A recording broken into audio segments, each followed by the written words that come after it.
నీ కూతురు అత్తోరింటికి వెళ్ళింది అనుకోండి అమ్మా, అత్తోరింటికి వెళ్ళిన తర్వాత 8 గంటల వరకు లేగలేదు అనుకోండి, అత్తగారు ఏమంటుంది?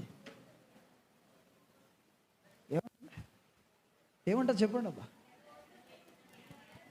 ఇదేమో నీ పుట్టినిల్లు అనుకుంటున్నావు ఏంటి? తెల్లారగట్ల లేగాలి, చక్కబెట్టాలన్నీ కూడా. అమ్మ వీళ్ళు చంపేస్తున్నారమ్మ నన్ను, అమ్మ వీళ్ళు మామూలుగా రాసి రంపన్నట్టు, మీరు వచ్చి త్వరగా తీసుకెళ్ళిపోండి అంటది. ఎందుకు ఆమెకు అంత కష్టం అనిపించిందో చెప్పమంటారా? ఇంటి దగ్గర అలాంటి తరబీదు లేదు కాబట్టి. నాకు ఆడబిడ్డలు ఉన్నారన్న వాళ్ళు చేతులు ఎత్తండి. ఇదే చాలా చేతులు ఎత్తారు, ప్రతిదానికి చేతులు ఎత్తున్నారండి. మీరు ఉన్నారా? ఉంటే మాత్రం ట్రైనింగ్ ఇంట్లోనే నేర్పించాను. అవునా? నేను ఒక ఆమె అంటాను, నాకు నచ్చలేదండి ఆ మాట. ఏమన్నదో తెలుసా? పని చేస్తుంటే ఆ పని తీసేసుకొని తల్లి పని చేసేస్తాను. అలా అన్నయ్య వచ్చి అన్నాడు, ఇదేంటి అమ్మ నేర్పించమ్మా, పని నేర్పించమ్మా అంటే, ఒరే అత్తోరింటికి వెళ్ళిన తర్వాత ఎలాగా తనే చేసుకుంటుంది కదా అంటే, అత్తోరింటికి వెళ్ళిన తర్వాత నేర్చుకోవాలి, నేర్చుకుని వెళ్ళాలా? కొంచెం బాగా చెప్పాలి మీరు. ఇక్కడ నేర్చుకుంటేనే, ఇక్కడ నేర్పించకపోతే అక్కడ ముట్టకాయలు ఏం పడతాయండి? బిర్యానీలో వండడం రాదు. ఒక చెల్లి అంటుందండి, నాకు అద్భుతంగా టీ పెట్టడం వచ్చాని అంటుందమ్మ. వందనాల మధ్యాహ్నం ఇంటికి వెళ్ళిపోవాలి. టీ పెట్టడం పెద్ద మ్యాటర్ కాదు. మా ఫ్రెండ్ అలా ఆవిడ ఉందండి, ఇప్పటికీ మా ఫ్రెండే టీ పెడతాడండి. చుట్టాలు ఎవరు వచ్చినా తనే, ఇప్పటికీ టిల్ నౌ, అటు ఆల్రెడీ కూతురు ఉంది, ఇప్పటికీ తనే టీ పెడతాడు. అంటే దాన్ని బట్టి అర్థం చేసుకోండి, అది పరిస్థితి. మారాలి అనండి గట్టిగా అందరు నాతో. ఏ స్థితిలో ఉన్నారో ఆ స్థితిలో సంతృప్తి కలిగి ఉండ నేర్చుకోవాలండి. ఆమెన్ చెప్పండి గట్టిగా. రోజు ముక్కలేందే ముద్ద దిగదు అని అనుకున్నాం అనుకోండి అమ్మా, అత్తవారింటి జరిగిన తర్వాత మా నాన్న అయితే రోజు ముక్క ఎట్టి వండు పెట్టి ఏం పెడతలేదని గొడవలు అయిపోతాయండి. అందరు నాతో, ముక్కున్నా దేవుడి స్తోత్రము, ముక్క లేకపోయినా దేవుడి స్తోత్రం అండి. పరుపు ఉంటే నాకు నిద్ర పడుతుందండి, పరుపు లేకపోతే నాకు నిద్ర పడ్డది. ఎవడు చెప్పాడండి మీకు? పౌలు భక్తుడు అద్భుతమైన విషయం మాట్లాడుతున్నాడు. ఏ స్థితిలో ఉన్నా కూడా ఆ స్థితిలో సంతృప్తిగా ఉండడం నేర్చుకున్నానని పౌలు భక్తుడు అంటూ ఏమన్నాడో అందరు నాతో చెప్పండి ఈ మాట. అందరూ చెప్పాలి గట్టిగా. దీన స్థితిలో ఉండనెరుగుదును, సంపన్న స్థితిలో ఉండనెరుగుదును. అంటే ఏం చెప్తున్నాడో తెలుసా?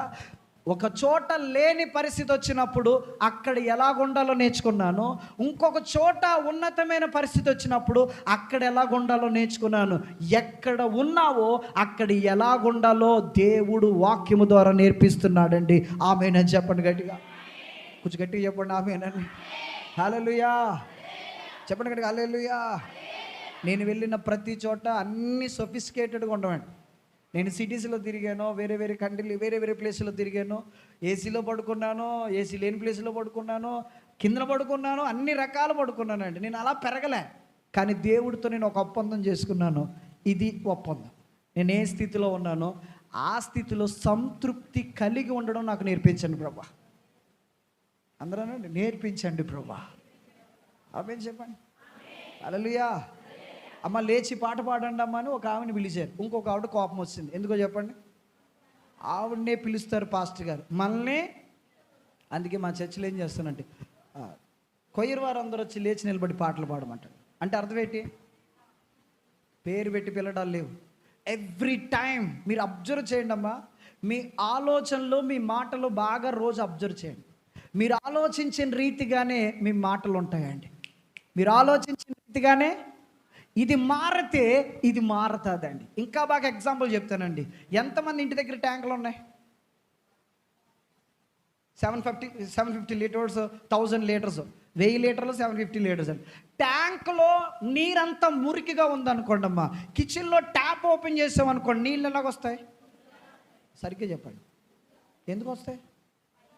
ట్యాంకులో తేడా ఉంటే కిందన. సరే వాష్రూమ్కి వెళ్ళారు, వాష్రూమ్కి వెళ్ళినా కూడా ట్యాప్ ఓపెన్ చేశారు, ఎలా వస్తున్నాయి?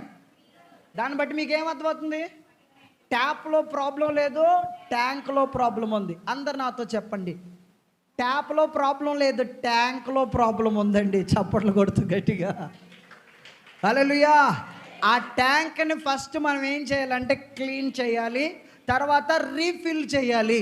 అందరు గట్టిగానండి, క్లియర్ చేయాలి, తర్వాత లోకపు ఆలోచనలతో నిండిపోయింది, చెత్త ఆలోచనలతో నిండిపోయింది, మురికి ఆలోచనతో నిండిపోయింది. ఆలోచనలన్నీ కూడా క్లీనప్ చేసేసుకొని 66 పుస్తకాల్లో ఉన్న దేవుని యొక్క వాక్యాన్ని మీరు సమృద్ధిగా నింపుకున్నప్పుడు ఆటోమేటిక్గా ఆలోచించే విధానము దేవుడు ట్రాన్స్ఫర్మేషన్ తీసుకురాబోతున్నాడు అండి. నమ్మిన వాళ్ళ చేతులపైకి తామేనని చెప్పండి గట్టిగా. హల్లెలూయా, హల్లెలూయా. వెంటనే అయిపోద్దని అనండి, ఇట్స్ ఎ టైం ప్రాసెస్. ఈరోజు మొదలు పెట్టండి, ఈరోజు మొదలు పెట్టండి. నువ్వు మాట్లాడేది వాక్యానుసారంగా మాట్లాడుతున్నావా లేదా? టైలర్ దగ్గరికి వెళ్ళినప్పుడు కుట్టించుకుంటారు కదా బట్టలు, నువ్వేమిస్తావు అమ్మా? ఆదిస్తాం. మన పేరు రాస్తాడు, ఆదిలు రాస్తాడు. వాడు ఆ యొక్క తీసుకున్న ఆ యొక్క క్లాత్ ఏదైతే ఉందో దేన్ని ఆధారంగా కుడతాడండి? ఆ యొక్క మెజర్మెంట్స్ ఏవైతే ఉన్నాయో ఆ కొలతల ఆధారంగా ఏం చేస్తాడంటే కుడతాడండి. వేరే వాళ్ళ కొలతల ఆధారంగా కుట్టాడు అనుకోండి అమ్మా, జాగ్రత్త వినండి అమ్మా, నువ్వు వేసుకుందామని వచ్చేది అప్పటికి అది జబ్బలు దిగిపోయింది అనుకోండి అమ్మా, జోకర్లా ఉంటుంది. అది కరెక్ట్గా ఫిట్గా ఎలా ఉంటుంది, ఎప్పుడు ఉంటుంది అది? ఆ ఆది ప్రకారంగా కుట్టినప్పుడు మాత్రమే మన జీవితాలు ఈ ఆది ప్రకారంగానే ఉండాలండి. అర్థమవుతున్న వాళ్ళు గట్టిగా ఆమేన్ చెప్పండి.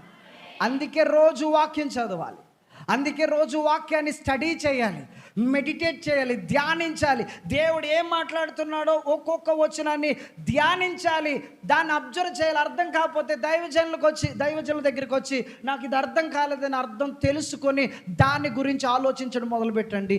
అలాగే మాట్లాడాలి, అలాగే ఆలోచించాలి, అలాగే నిర్ణయాలు తీసుకోవాలి. అలాగ చేస్తే ఆ వాక్యానుసారమైన ఆశీర్వాదాన్ని మీరు అనుభవించబోతున్నారండి. నమ్మిన వాళ్ళు చేతులు పైకెత్తి, ప్రభా నా ఆలోచించే విధానము నువ్వు ఏ విధంగా ఆలోచిస్తావో నా ఆలోచన విధానం అలాగే ఉండును గాక. కూర్చున్నా లేచినా నీ థింకింగ్ అంతా కూడా, నీ ఆలోచించే విధానం అంతా కూడా వాక్యానుసారంగానే ఉండాలండి. ఒక ఆమె జీవితంలో ఏం జరిగింది ఈరోజు చెప్పి నేను ముగిస్తాను. చూద్దాం. మార్క్స్ వార్త 5వ అధ్యాయం 25వ వచనం నుంచి నేను చదువుతాను, శ్రద్ధగా వినండి. 12 సంవత్సరాల నుండి రక్తస్రావ రోగము కలిగిన ఒక స్త్రీ ఉందంటండి. అందరు ఇలా చూడండి. ఆమె ఎవరు? ఎన్ని సంవత్సరాల నుంచి ఆ సమస్యతో బాధపడుతుంది? 12 సంవత్సరాల నుంచి బాధపడుతుంది. ఏ సమస్యతో బాధపడుతుంది? రక్త స్రావంతో బాధపడుతుంది. నెక్స్ట్ చూద్దాం.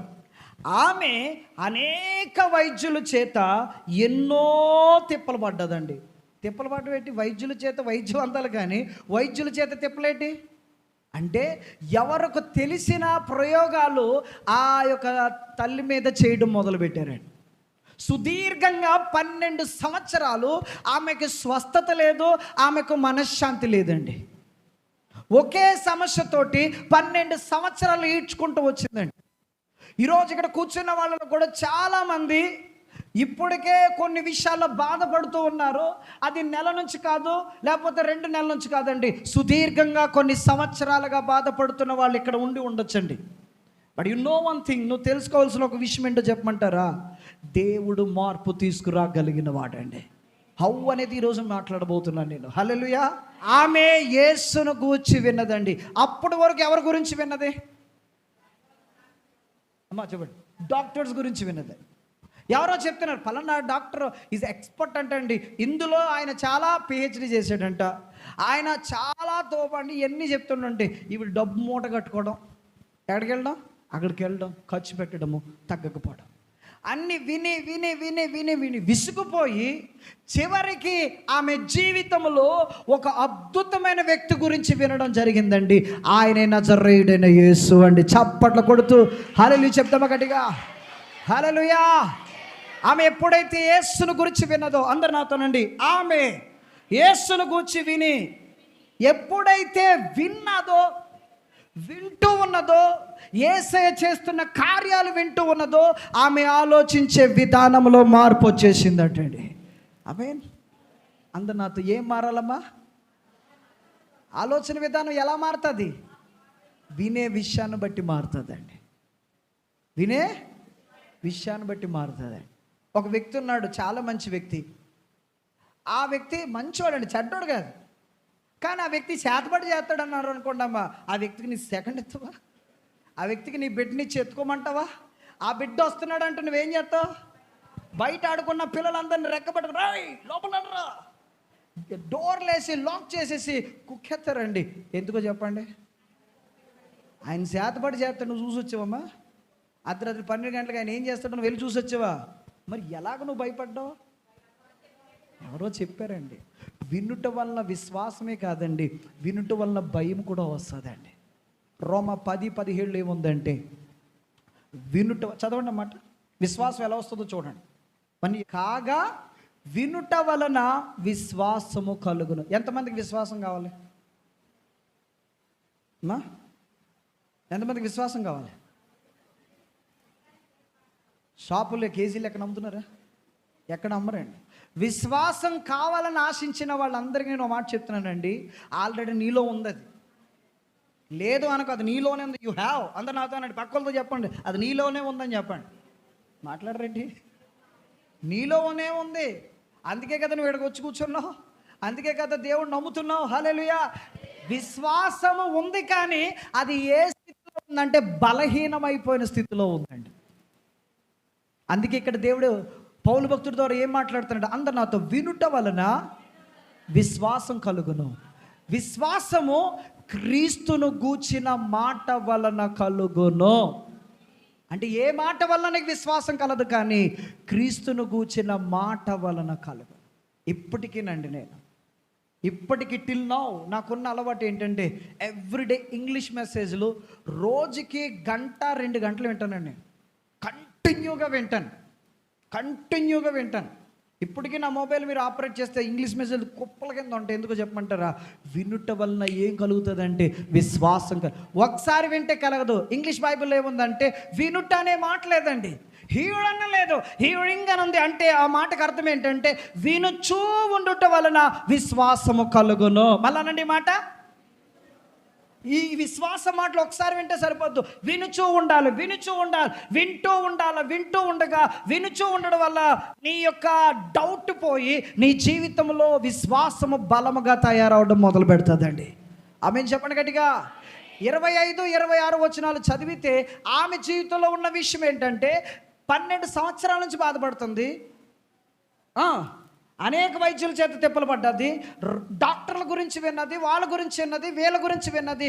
విని అలసిపోయిందండి. డబ్బులు ఖర్చు అయిపోయినాయి. కానీ ఆమె జీవితంలో జరిగిన ఒక యథార్థమైన సంఘటన ఏంటంటే, ఆమె యేసును గురించి విన్నదంటే అండి. నేను ఒకటే చెప్తున్నాను, నువ్వు మాట్లాడే 100 మాటల్లో ఎక్కువ మాటలు యేసే గురించి మాట్లాడు. ఎవరో జీవితాలు కట్టబడబోతున్నాయండి. ఆమె చెప్పండి గట్టిగా. నాకున్న అలవాటు ఏంటంటే, నా యేసే గురించి గట్టిగానే చెప్తాను. ఆయన బాగు చేస్తాడు అంతే. నువ్వు నమ్మినా నమ్మకపోయినా నా దేవుడు బాగు చేసేవాడు. ఆయన బాగు చేయగలిగిన సామర్థ్యము ఆయనలో ఉందని నువ్వు నమ్మితే ఆయన చేయడానికి సిద్ధంగా ఉన్నాడండి. హల్లెలూయా.